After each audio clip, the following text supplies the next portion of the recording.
Hello, I'm in a 2008 Chrysler Sebring, and today I'm going to show you to open the trunk. So as you can see, there's no handles or anything on this to grab.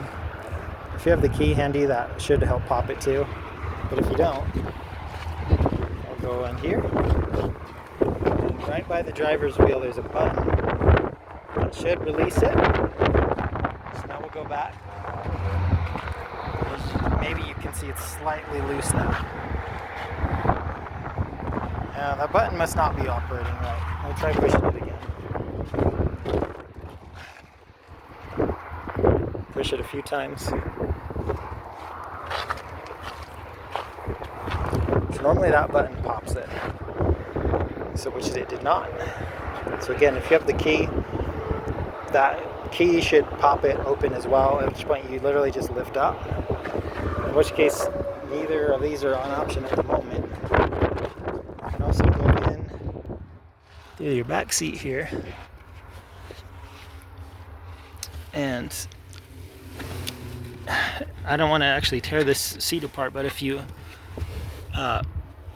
get through this back seat, there's a lever on one side or the other that'll open this up, so you can pop this panel out.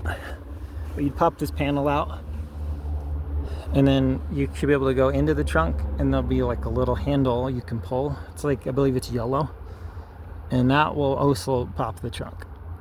But ideally you have the key or that other button's working.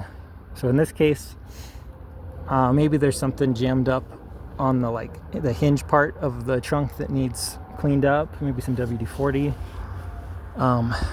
Potentially something's out of alignment, so maybe the trunk needs realigned properly to center, or some sort of component just replaced if, say, the latch is just seized up, or some cable that's supposed to activate the release is locked up. But anyways, I hope this vehicle is helpful. I hope you have a great day.